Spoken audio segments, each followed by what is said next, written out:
আমাদের কথাগুলো গুরুত্ব যে আছে, প্রাসঙ্গিকতা যে আছে। দেখেন, প্রথমে নীতিশ কুমারকে ভাড়া, এই যা হাওয়াবাজি করছে এখন, এই নতুন আরেক লট ধপ্পাজি এখন এই আজকে কালকে থেকে শুরু হয়েছে সমীক্ষা। এই যারা যারা সমীক্ষা বাজারে ছাড়ে, ইলেকটোরাল বন্ড পুরোটা বেরোলে দেখবেন তাদের অনেকের নাম ঢুকে পড়ে আছে। আসছি আমি সে কথা।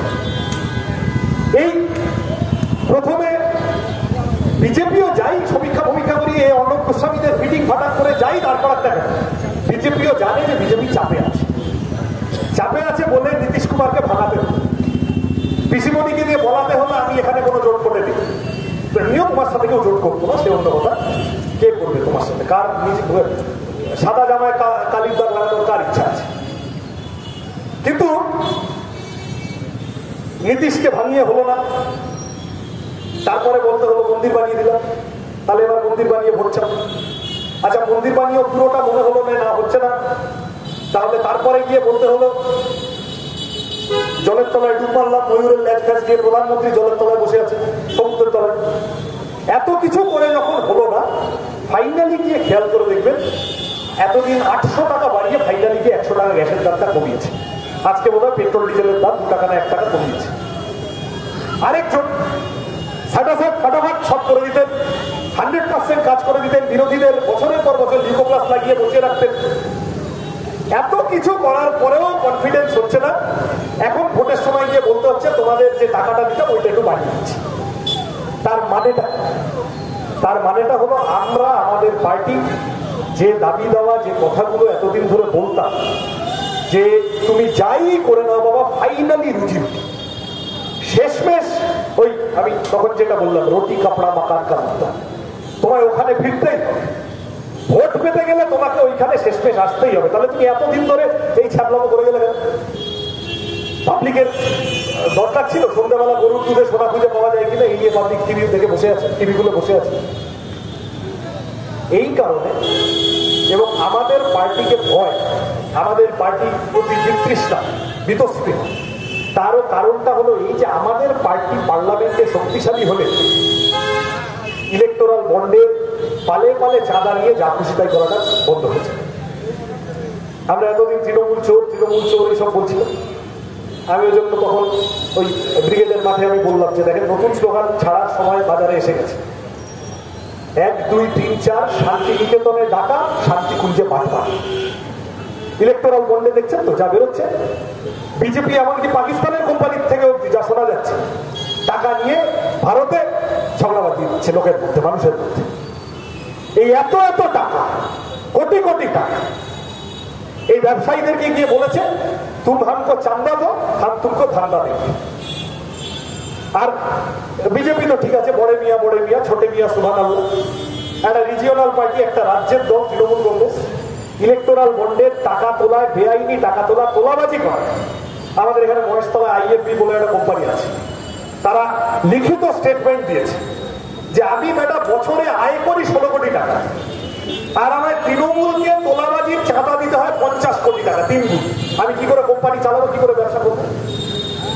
এই যে তোলাবাজি করেছে, এই এক কোথায় কি এক পার্থবাবু আর মানিকবাবু আর এগুলো সব হিংসইলের চূড়া। এরকম পার্থবাবু, মানিকবাবু, বালুবাবু, ছালুবাবু, কালুবাবু চারপাশে ছড়িয়ে আছে। এই যা চুরি ডাকাতির টাকা হয়েছে, এখন এইটা এই যত ভোট আসবে দেখবেন তৃণমূলের সমর্থকরা বাজারে নেমে পড়বেন লুকিয়ে চুরি। এখন তো পাবলিকলি আমি তৃণমূল বলতে লোকে একটু দ্বিধান্বিত হয়, চায়ের দোকানে বসে বলতে শুরু করবে, দাদা টাকা তো সবাই খায়, তৃণমূল কিন্তু কাজটা করছে, তো বলবে না?